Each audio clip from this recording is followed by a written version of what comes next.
2 నెలలు 3 నెలలు ఉన్నాయి. నా విషయం కూడా చెప్పుకోవాలి కదా. నేను ఇక్కడికి వచ్చా, ఎక్కడో ఈ ఊరుని కాదు. జగన్మోహన్ రెడ్డి గారు వెళ్ళమంటే వచ్చా. సత్యనపల్లిలో పోటీ చేశా. నా మీద ఈయన పోటీ చేస్తాడు అనుకున్నా. చివరిదాకా ఈయన ఉన్నాడు, పక్కన నెట్టేసి పోలీసు ప్రభుత్వం తీసుకొచ్చారు. అక్కడికి బాగానే మీరు అందరిని ప్రేమించారు. 924 ఓట్లు వెనకబడ్డా. మళ్ళా పోటీ చేశా. ఓడించిన చోటే 20,800 ఓట్ల మెజార్టీతో మనల్ని గెలిపించారు. 5 సంవత్సరాలు శాసనసభ్యుడిగా ఉన్నా, 2.5 సంవత్సరాలు మంత్రి కూడా ఏది బాధపడలా. జగన్మోహన్ రెడ్డిని నమ్ముకున్నవాడిని, రాజశేఖర రెడ్డిని నమ్ముకున్నవాడిని. ఏ పార్టీ మారలా. కష్టం వచ్చినప్పుడు, నష్టం వచ్చినప్పుడు, ముళ్ళ బాటలోనూ పూల బాటలోనూ ఆయన వెంట నడిచా. రాజశేఖర రెడ్డి గారు వెంట నడిచా.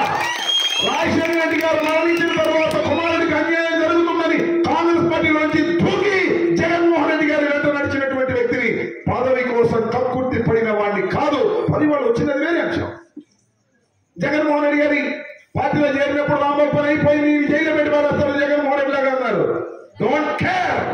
జైల్లో పెట్టిన నా ప్రియతమ నాయకుడు రాజశేఖర రెడ్డి చనిపోయాడు, వాడికి ఆయన కుమారుడికి అన్యాయం జరుగుతుంది, ఆయన వెంట ఉండాల్సిందే, జైలుకైనా వెళ్తాను, ఎక్కడికైనా వెళ్తాను, ఆయనతో నడిచి వెళ్ళినటువంటి వ్యక్తిని ఈ సందర్భంగా నేను మనం చేస్తున్నాను. నా అదృష్టం బాగుంది. జగన్మోహన్ రెడ్డి గారు ముఖ్యమంత్రి అయ్యారు, నేను శాసనసభ్యుడిని అయ్యాను, మంత్రిని అయ్యాను.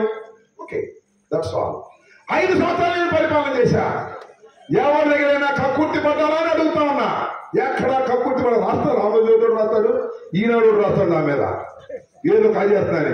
కానీ నీకు ఎక్కడైనా ఇబ్బంది కలిగించానా చెప్పండి.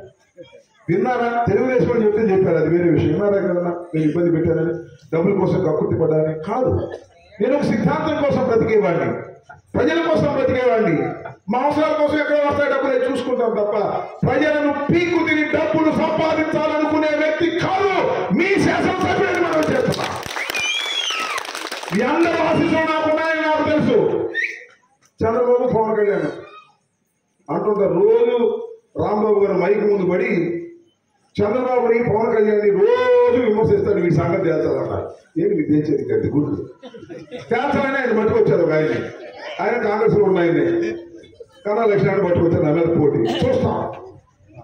భగవంతుడు దయా మీ ఆశీస్సులు ఉండగా 100 మంది కన్నాలు, 100 మంది చంద్రబాబులు, 100 మంది పవన్ కళ్యాణ్లు ఎవరు ఏమి చేయలేరు. మీ అందరి ఆశీస్సులు ఉన్నంత కాలం ఉంటే ధైర్యం కలవాడిని, దేనికి భయపడేవాడిని కాదు. ధర్మంగా, న్యాయంగా పరిపాలన చేయాలనేటువంటి మనస్తత్వం కలిగిన వ్యక్తి మీ అంబటి రాంబాబు. ధైర్యంగా చెప్పమని మనం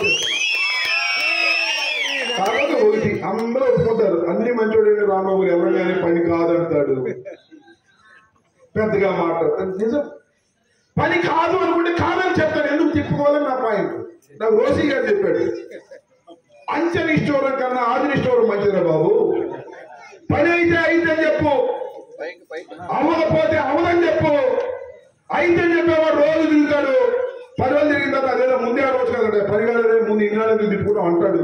ఆ భయంతో పని అయిందంటే అయిందని చెప్తాను, కాదంటే కాదని చెప్తాను, కాదన్న తర్వాత కూడా పని అయిందేమని ఆలోచిస్తాను. ఆలోచించి ఫోన్ చేసి నీ పని అయిందని మళ్ళీ పిలిచి చెప్తాను. ఇది నా స్వభావం. నన్ను అర్థం చేసుకోమని మీ అందరికీ మనవి చేస్తున్నా. కాబట్టి మీ అందరూ కూడా ఒకసారి ఓడించారు, ఒకసారి గెలిపించారు, మరొక్కసారి జగన్మోహన్ రెడ్డి గారిని నన్ను ఆశీర్వదించండి, గెలిపించండి. మీ సేవలో తరిస్తామని కూడా ఈ సందర్భంగా నేను మనవి చేసుకుంటూ, నెమిలిపురి గ్రామం డి అంటే డి అనే గ్రామం నాకు తెలుసు, అటు ఇటు కొద్ది గొప్ప అంతే. ఈసారి నేను మనవి చేస్తున్నా, ఈ గ్రామంలో మెజారిటీ వస్తుంది, రావాలి కూడా అని ఈ సందర్భంగా నేను మనవి చేస్తున్నా. మారాయి పరిస్థితులు, బడుగు బలహీన వర్గాలు మన పక్షాలు ఉన్నాయి, కట్టగట్టుకొని ఉన్నాయి. పెత్తందారులు ఒక వైపు ఉన్న పేద ప్రజానీకం జగన్మోహన్ రెడ్డి గారికి అండగా ఉన్నారు. మళ్ళా ఈ నెమిలిపురిలో మెజారిటీ వస్తుందని ప్రగాఢమైన విశ్వాసంతో ఉన్న అమ్మ మీ అందరూ గట్టిగా పనిచేయండి. బాబు మీ అందరూ గట్టిగా పనిచేయండి. ఒక్కసారి బటన్ నొక్కండి. వేల గుర్తు మీద జగన్మోహన్ రెడ్డి ఏడు అడిగిపోయేదాకా మళ్ళా ఈ సంవత్సరం నొక్కుగానే ఉంటాడు. గుర్తుపెట్టుకోమని మనవి చేస్తూ ఈ అవకాశం కల్పించినటువంటి మిత్రులకు, ఈ గ్రామ పెద్దలకు అందరికీ నా హృదయపూర్వకమైన శ్రీను. మరి మాకు చనిపోవడం చాలా దురదృష్టకరం. మాతో పాటు కలిసిమెలిసి ఉన్నటువంటి వ్యక్తి, వాళ్ళ భార్య సర్పంచ్గా అయినప్పుడు కూడా సంతోషపడ్డాం.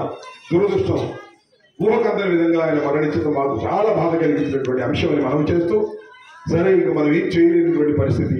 ఈ పరిస్థితుల్లో ఆ శ్రీను యొక్క ఏ విధంగా కోరుకున్నాడో అలాంటి కోరికలన్నీ కూడా తీర్చే విధంగా మేము రాబోయే 5 సంవత్సరాలు మళ్ళా ఈ ప్రభుత్వం వస్తుంది. ఏ మాట నమ్మకండి. ఆంధ్రజ్యోతిలో రాసిన, ఈనాడులో రాసిన, TV5 లో చెప్పిన, ఈ టీవీలో చెప్పిన, ABN లో చెప్పిన నమ్మకండి. మళ్ళా జగన్మోహన్ రెడ్డి ఈ రాష్ట్రానికి ముఖ్యమంత్రి అని మనం చేస్తున్నాం. ఈ అన్ని సేవలు కూడా దగ్గరుండి చేస్తామని మనవి చేస్తూ ఈ అవకాశం కల్పించిన మీకు నా హృదయపూర్వక ధన్యవాదాలు తెలియజేసుకుంటూ సెలవు తీసుకుంటున్నాను. జై హింద్, జై జగన్.